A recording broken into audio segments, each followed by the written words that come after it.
akan mempresentasikan tugas proyek dari kelompok kami yang berjudul Pembelajaran Menulis Teks Berita dengan Mewujudkan Nilai-Nilai Pancasila atau keterkaitan teks berita dengan nilai-nilai profil Pancasila. Di sini, sebelum kami menjelaskan mengenai keterkaitan teks berita dengan nilai-nilai profil Pancasila, ada baiknya kita mengetahui pengertian teks berita itu terlebih dahulu. Teks berita adalah teks atau laporan yang menyampaikan peristiwa, kejadian, atau informasi yang sudah atau sedang terjadi. Di sini ada beberapa contoh dari teks berita. Ada 4 contoh dari teks berita. Di sini saya akan membacakan salah satu teks berita yang berjudul Tekan Efek Buruk Teknologi, Mensos Risma dorong orang tua upaya preventif terhadap remaja. Kemajuan teknologi yang pesat nyatanya tidak hanya membawa manfaat, tetapi juga dampak negatif. Salah satu kelompok yang rentan terhadap dampak buruk perkembangan teknologi adalah remaja. Hal ini disebabkan faktor kedewasaan mereka yang belum sepenuhnya matang. Oleh karena itu, Menteri Sosial Tri Risma hari ini menekankan pentingnya semua pihak termasuk orang tua mengutamakan upaya preventif terhadap remaja untuk meminimalisasi efek buruk teknologi, terutama untuk mencegah hal-hal yang belum saatnya dan tidak selayaknya dirasakan oleh anak-anak kita karena ketidakmampuan dan ketidakmengertian mereka, kata Mensos dalam acara Lokakarya akhir program kesehatan remaja dan COVID-19 di Banten dan DKI Jakarta. Kementerian Sosial yang dimandatkan oleh undang-undang sebagai institusi menyelenggarakan rehabilitasi sosial telah banyak menangani remaja dengan berbagai latar belakang dan permasalahan sosial, di mana faktor utama dari masalah tersebut adalah kurangnya resiliensi diri pada remaja. Kami menangani anak-anak dengan masalah narkoba, kenakalan remaja sampai anak-anak pelaku teror, juga anak-anak yang terkena dampak permasalahan keluarga, ucap Risma.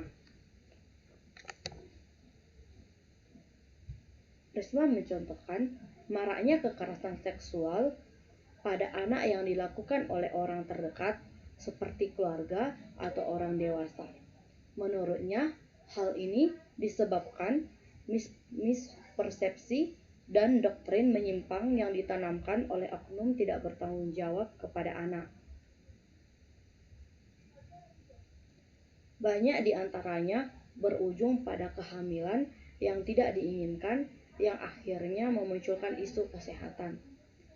Atas hal tersebut, dikatakan Risma, peningkatan kapasitas remaja perlu dilakukan, salah satunya melalui edukasi yang berkelanjutan, terutama bagi remaja yang rentan dan memiliki keterbatasan akses pada informasi kesehatan dan reproduksi remaja, katanya. Hal ini sejalan dengan proyek MSF di Indonesia.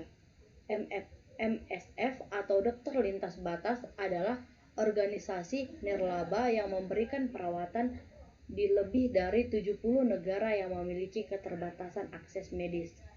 Di Indonesia, MSF mendukung peningkatan penyediaan dan kualitas layanan kesehatan bagi remaja dengan membangun koneksi dan kapasitas antara pemerintah daerah, sekolah, dan penyedia layanan kesehatan.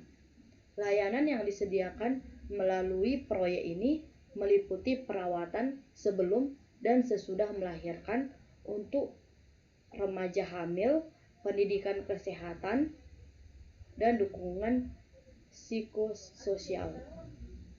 Selanjutnya akan dipaparkan oleh teman saya, yaitu mengenai struktur teks berita kompleks dan kaitan teks berita ini dengan nilai-nilai profil sosial. Terima kasih. Oke, selanjutnya di sini saya akan memaparkan mengenai struktur teks berita kompleks, yang dimana dibagi menjadi 5 bagian. Yang pertama itu judul atau headline. Yang pengertian dari judul atau headline adalah salah satu bagian dari teks berita yang dilihat pertama kali oleh pembaca. Dari teks berita yang sudah dibaca sebelumnya, judul atau headline adalah tekanan efek buruk teknologi, mensos risma, dorong orang tua, upaya preventif terhadap remaja. Yang kedua yaitu kepala berita atau teras atau lab. Kepala berita biasanya membuat rangkuman tentang informasi penting dalam berita. Dari teks berita yang sudah dibaca sebelumnya, kepala berita ialah kemajuan teknologi yang pesat nyatanya tidak hanya membawa manfaat tetapi juga dampak negatif. Salah satu kelompok yang rentan terhadap dampak buruk perkembangan teknologi adalah remaja. Hal ini disebabkan faktor kedewasaan mereka yang belum sepenuhnya matang, dan lain seterusnya. Yang ketiga yaitu tubuh atau badan dari teks berita ini merupakan inti dari sebuah teks berita. Pada bagian ini, reporter atau penulis berita menuliskan tentang penjelasan atau informasi yang disampaikan secara rinci kepada bagian kepala berita. Yang keempat adalah ekor berita. Ekor berita sendiri memiliki fungsi untuk memberikan informasi tambahan atau pendukung kepada pembaca. Dari teks berita sebelumnya, ekor berita ialah Kementerian Sosial yang dimandatkan oleh undang-undang sebagai institusi menyelenggarakan rehabilitas sosial, telah banyak menangani remaja dengan berbagai latar belakang dan permasalahan sosial, di mana faktor utama dari masalah tersebut adalah kurangnya resistensi diri terhadap remaja. Yang kelima atau yang terakhir adalah sumber berita. Secara umum, sumber berita biasanya berasal dari proses wawancara dan aktivitas reportase yang dilakukan oleh reportase atau penulis berita. Reporter dapat menempatkan bagian sumber berita di awal berita atau bisa juga diakhiri. Profil Pancasila ada beberapa. Yang pertama ialah menjunjung nilai-nilai ketuhanan, dan yang kedua ialah jujur dan objektif. Yang ketiga ialah kritis terhadap peristiwa yang mengandung ketidaknyimpangan. Yang keempat ialah menghibur masyarakat dengan kreativitas, dan yang terakhir ialah memberikan dampak positif terhadap lingkungan. Selanjutnya kita akan membahas tentang keterikatan berita dengan nilai-nilai profil Pancasila. Ada 3. Yang pertama ialah Menteri Sosial Tri Risma hari ini menekankan pentingnya semua pihak terhadap orang tua, mengutamakan upaya preventif terhadap remaja dan minimalisasi efek buruk teknologi. Paragraf tersebut merupakan implementasi bergotong royong, kemampuan untuk melakukan kegiatan secara bersama-sama dengan sukarela. Dan yang kedua ialah remaja harus dicegah hal-hal yang belum saatnya terjadi dan tidak selayaknya dirasakan, karena ketidakmampuan dan ketidakmengertian mereka dilihat dari berbagai latar belakang, budaya, dan permasalahan sosial. Paragraf tersebut merupakan implementasi kebinekaan global, mengenal dan menghargai budaya, kemampuan komunikasi interkultural dalam berinteraksi dengan sesama, dan refleksi dan tanggung jawab juga. Dan yang ketiga ialah MSF mendukung peningkatan penyediaan dan kualitas layanan kesehatan bagi remaja